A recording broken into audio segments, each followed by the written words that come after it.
What if I told you that the government is always constantly playing a different game than the one that we are playing, and each and every time their goal is to manipulate us? So I recently went into a rabbit hole and I have some conspiracy theories that you may find interesting. It has to do with crypto. What if I told you that Bitcoin wasn't created by some secret genius coder, but instead it was created by the CIA? I know it sounds crazy, but let me walk you through why this story that we've been sold about Bitcoin being the freedom of money might have been the biggest financial setup ever. It is possible. Now keep in mind, this is just a conspiracy theory and it's all based on questions. Nothing I'm saying here is actually confirmed to be true, and basically all the content in this video is just to provoke your thinking. So let's start with Satoshi Nakamoto, the so-called brain behind Bitcoin. Nobody knows who he is, no face, no identity, just an email address that eventually got vanished. And yet somehow this anonymous coder managed to create a global financial system that benefits the government mostly. Now let's pay some attention to the timing. Bitcoin appeared in 2009, right after the financial market shook the entire world. Perfect timing, right? The banks failed, the public lost trust completely, and suddenly here is this new alternative system. It really doesn't feel much like a coincidence. It feels more like a design. Remember something peculiar about the blockchain. Every single transaction that occurs on the blockchain, it is permanent and completely transparent. Now, who benefits the most from a transaction being completely permanent and always trackable? I certainly don't care about the money that you want to send to your friend. The only people who like to put their nose in other people's business is the government. Intelligence agencies. When you think about things like this, Bitcoin starts to look less like a revolution and a lot more like a government project that was planned years ahead. You see, most of the times people think that Bitcoin equals freedom. Well, at least that's what it was created for in the first place. But if you look closer, you realize that something is actually very essential here, which is the simple fact that every single transaction that you've ever conducted on the blockchain exists on the blockchain forever. Literally nothing can tamper with that information. Permanent, public, and very traceable. In my opinion, that's not privacy.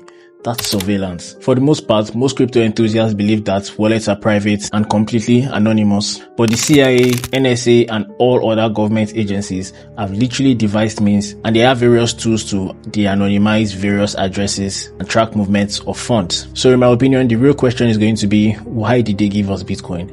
Did they give us Bitcoin to liberate us? Or did they give us Bitcoin to study us? To indirectly condition us to accept a world where every financial move we make is tracked and analyzed? When you think about it like this, it definitely sounds less like freedom and more like digital prison. Now let's circle back to Satoshi Nakamoto again. So what if this guy never even really existed in the first place? No photos have ever been shared of him, no videos, no verified identity. Sounds very convenient. He's just a ghost who happened to develop the world's best financial system ever and dropped a very detailed white paper on it. And when you really look at that white paper, it really doesn't look like something that one developer just sat down in his basement coming up with. It really reads like something produced by a team. Clean structure, military grade, high precision, almost like it came out of a think tank. Some people believe that Satoshi Nakamoto is not just one person and it's probably a group. And to be honest, I kind of fall into that category as well.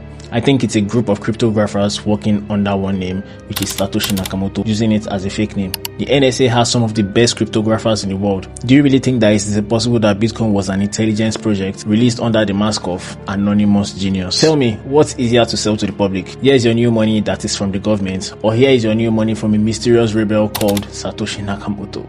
Now, if all these conspiracies end up to be true, then it's possible that Bitcoin is not even the end game, but just the starting block, or maybe a test run. Government has serious plans to roll out CBDCs, central bank digital currencies. And if you really think about it, the biggest resistance to CBDCs is the fact that people don't want government controlling their money. But Bitcoin fixed that resistance. It made digital money cool. It normalized a world without cash. It made people comfortable with scanning QR codes, storing money on phones, and of course, sending payments instantly across the world. So now, when the government is finally ready to introduce the CBDCs, the surveillance battle will probably be half lost, which I think it already is anyway. It would then mean that we were all tricked into adopting an idea before the real system even arrived. It's possible that the trap was already set years ago. Recently, Donald Trump is literally paving the way for CBDCs with his new Genius Act, and it's almost impossible for you to interact with Bitcoin without stablecoins.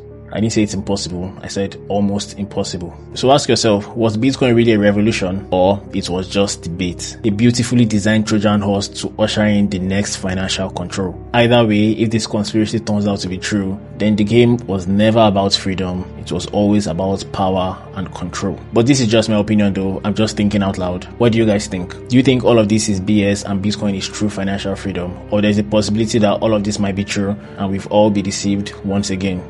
I would really like to know. Kindly leave your comments in the comment section down below. Don't forget to like, subscribe and share the video. I'll see you in the next one.